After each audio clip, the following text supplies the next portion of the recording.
সবগুলো টাকা জাল। ভালো টাকা তো। হে মিয়া, টাকাগুলো কই পাচ্ছেন? সবগুলো টাকা জাল। এ আফা কি হয়েছে? একদম জিনুইন টাকার মতো, কেউ ধরতেই পারবো না। এবার কা দেখি কাইটা। হ্যাঁ? একদম অরিজিনাল টাকা, কেউ ধরতেই পারবো না। হ্যাঁ, টাকাগুলা নিজে বানাইছি। যাই হোক, টাকাগুলা বাজারে ছাড়তে হইব। ছাড়লে আমি হাজার হাজার টাকা ইনকাম করতে পারবো। কিন্তু এই টাকা ছাড়বো কিভাবে? ছাড়ার জন্য তো একটা লোক লাগবো। ভাই আসসালামু আলাইকুম। ওয়ালাইকুম আসসালাম। ভাই আসলে আমি গ্রাম থেকে আইছি তো বাসা থেকে নামার সময় মানি ব্যাগটা চুরি হয়ে গেছে, কারণ ভাড়ার টাকা নাই। যদি 1000 টাকা দিতেন আমি গ্রাম থেকে আপনারা পাঠাই দিতাম। ও, টাকা চুরি গেছে না? আচ্ছা, দেখো তো এই টাকাটা কেমন, কি ঠিক আছে তো? ভালোই তো। তাইলে একটা কাজ করো, এই টাকা দিয়া কিছু একটা কিনে নিয়ে আসো আমার জন্য। যদি কিনে নিয়ে আসতে পারো, এই টাকাগুলো আমি তোমাকে দিয়ে দিব। এইখানে পুরো 10,000 টাকা আছে, ঠিক আছে? 5,000 টাকা তুমি নিবা আর 5,000 টাকা আমার দিবা। হ্যাঁ, এমনি টাকা তো ভালোই আছে, কোনো ব্যাপার না ভাই, পারমু পারমু। আচ্ছা ঠিক আছে, যাও। আচ্ছা ভাই।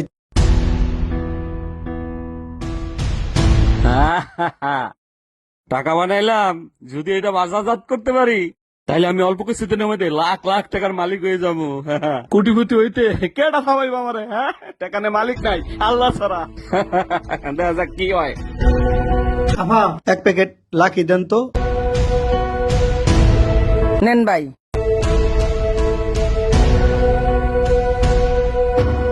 এই লন টাকা। ভাই টাকাটা কেমন কেমন জানি লাগে, একটু পাল্টাই দেন। লন। আরে আর আছে আপনার আছে কাছে? তো, ধরেন এটা লন। এই মিয়া, সবই তো এডি, চাই সবগুলা দেন। আরে টাকাটি কেমন মনে হয়? সবটি মনে হয় জাল। কি বলতেছেন? এই যে সবগুলা জাল, সবগুলো টাকা জাল। ভালো টাকা তো। হে মিয়া, টাকাগুলো কই পাচ্ছেন? সবগুলো টাকা জাল। এ আফা কি হয়েছে?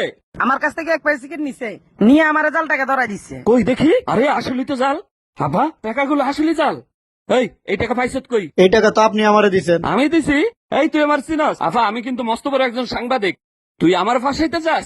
কত জৌরা জৌরা চিন্তা করছেন? ওর ব্যবস্থা নিতেছে না, কোনো সমস্যা নাই। ওরে এখন আমি থানায় লয়ে যাইতেছি। এই চল, আয় বেটা, আয় বেটা, আয়, আয়। ছাড়েন আমারে।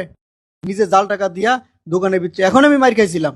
এই, তুই কি ব্যাককেল নাকি? আমি সাংবাদিক পরিচয় দিছি দেখেই তো তোরে বাঁচাইতে পারছি। এখন যদি আমি এইভাবে না যাইতাম তাহলে তুইও ফাঁসতি, আমিও ফাঁসতাম। আমি সাংবাদিক পরিচয় দিয়ে তো তোর ওইখান থেকে আনলাম। পুলিশে কিন্তু তোরও ধরতো, আমারও ধরতো। দুইজন মানজার মধ্যে রসিবিন্দা, তারপরে থানায় লয়ে যেত।